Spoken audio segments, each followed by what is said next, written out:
Boas-vindas a mais uma exploração. O nosso objetivo hoje é bem direto. Vamos mapear de vez toda aquela lógica por trás do clássico esquema de particionamento MBR e entender como o Linux dá nome aos dispositivos. Para quem está estudando para concursos de TI ou dando os primeiros passos no mundo Linux, se deparar com aquela sopa de letrinhas tipo SDA1, SDA5 pode dar um certo frio na barriga, né? Mas olha, eu garanto para você que assim que a gente entende a estrutura física e lógica que sustenta tudo isso, o código se revela. É fascinante e, na verdade, bem mais simples do que parece. E para essa jornada, o nosso roteiro é o seguinte. Primeiro, vamos falar de discos e da tabela MBR. Depois, vamos diferenciar as partições primária, estendida e lógica. Em seguida, vamos decifrar os nomes no Linux, resolver o mistério do famoso SDA5 e, claro, fechar com um exemplo prático. Vamos lá? Parte 1. Discos e a tabela MBR. Tudo começa no MBR, o Master Boot Record. Pensa nele como um mapa do tesouro do seu sistema. Ele fica literalmente no primeiríssimo setor do disco rígido, lá no cilindro 0, cabeçote 0, setor 1. O detalhe maluco aqui é o limite de espaço. O MBR inteiro tem estritos 512 bytes. Para você ter uma ideia de como isso é apertado, o sistema já usa 446 bytes só para o setor de inicialização. Sabe o que sobra? Míseros 64 bytes para registrar onde as partições estão localizadas no disco inteiro. É esse espacinho minúsculo que acaba ditando todas as regras do jogo. E quando a gente olha para a mecânica de um disco rígido clássico, vemos aqueles pratos magnéticos divididos em trilhas de setores físicos. A questão é, todo esse hardware precisa de divisões lógicas para funcionar direito. É assim que vários sistemas operacionais ou diferentes sistemas de arquivos conseguem conviver pacificamente. É exatamente como pegar uma gaveta enorme e completamente vazia e colocar divisórias internas nela para separar os documentos importantes das contas do dia a dia. Uma analogia que eu adoro usar é a da pizza. Pensa bem, você não tenta comer uma pizza inteira de uma mordida só, certo? Você fatia ela em pedaços funcionais. O particionamento é a mesma coisa. O disco inteiro não muda fisicamente, mas o espaço dele é delimitado de forma lógica. E o mais legal, cada partição ou fatia funciona de forma totalmente isolada. Se der problema no sistema de arquivos de uma fatia, ou se você formatar aquele pedaço, as outras fatias continuam intactas. Avançando para a parte 2, vamos entender de vez o que é primária, estendida e lógica. Lembra daqueles 64 bytes que sobraram no MBR que a gente comentou agora há pouco? Pois é, aqui entra um detalhe crucial, a famosa regra do 4. Como cada endereço de partição precisa de exatos 16 bytes para ser registrado no MBR, a matemática é implacável. Se você divide 64 por 16, o resultado é 4. Ponto final. O esquema MBR permite estritamente um máximo de 4 partições principais, nada mais. E claro, conforme a computação foi evoluindo, isso virou um belo de um gargalo. Então, como os engenheiros contornaram essa limitação matemática? Eles dividiram os conceitos. A partição primária é aquela oficial. Ela recebe um sistema de arquivos, tipo o ext4 do Linux ou o NTFS do Windows, e consegue iniciar um sistema operacional.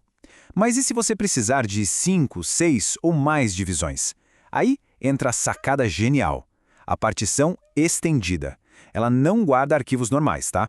Ela é como se fosse um invólucro, um container especial criado com um único propósito de abrigar novas subdivisões dentro dela, driblando a regra das 4 partições.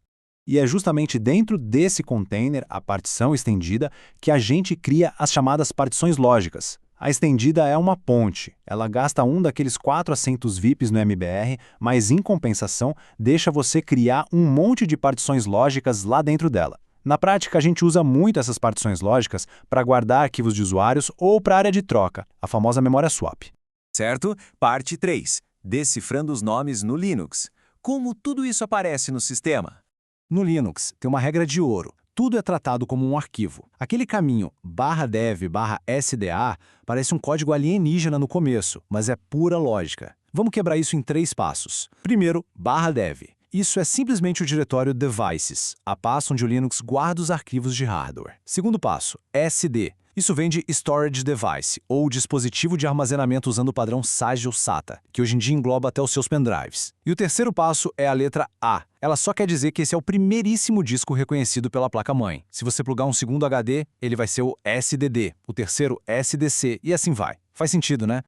E isso nos leva à parte 4, o grande mistério do SIDA 5. Olha só que coisa que confunde quase todo mundo. Você abre lá os discos do sistema e vê SDA1, SDA2 e, de repente, o próximo da lista é SDA5. Peraí, onde é que foram parar os números 3 e 4? Por que o nome do dispositivo dá esse salto matemático do nada? A resposta é que o Linux segue uma regra bem rígida da arquitetura MBR. O sistema operacional reserva os números de 1 a 4 absolutamente e exclusivamente para as partições primárias. E lembre-se, a estendida conta como primária nessa hora. Não importa se você está usando só uma ou duas delas.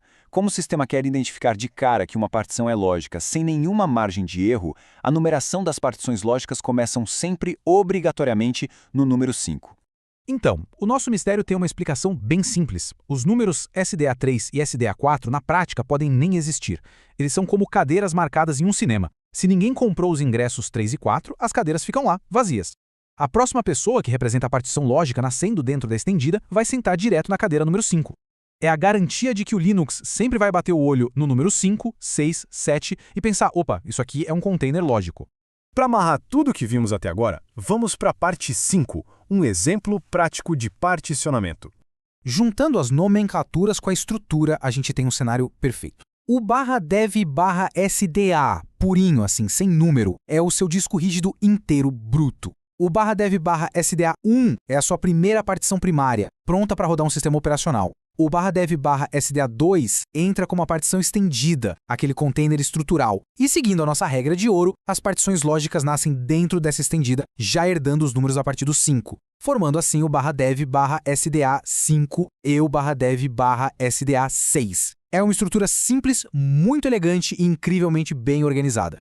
Então, recapitulando os nossos grandes pilares de hoje, o limite físico de 64 bytes na tabela do MBR trava o disco em 4 partições primárias. Para burlar isso, a engenharia criou a partição estendida, que age como uma ponte. Com isso, o Linux resolve nomear as partições lógicas sempre a partir do número 5, para não ter confusão. E toda essa mágica de comunicação com o hardware acontece sempre dentro daquele diretório /dev/. Com isso em mente, não tem questão de prova ou setup de servidor que te pega de surpresa. Mas eu quero deixar uma provocação aqui para você pensar. A tecnologia que a gente desbravou hoje foi o padrão absoluto no mundo inteiro por décadas, só que ela esbarra em 2 grandes muros. Esse limite de 4 partições principais e um teto máximo que não consegue ler discos maiores que 2 terabytes. Agora, olha para o tamanho dos HDs e servidores gigantescos de hoje. Como será que a computação moderna superou essas barreiras físicas? A resposta é um padrão revolucionário chamado GPT, que simplesmente joga essas antigas amarras pela janela. Explorar como o FI e o GPT funcionam é o nosso próximo grande salto evolutivo. Pense nisso, bons estudos e até a próxima análise.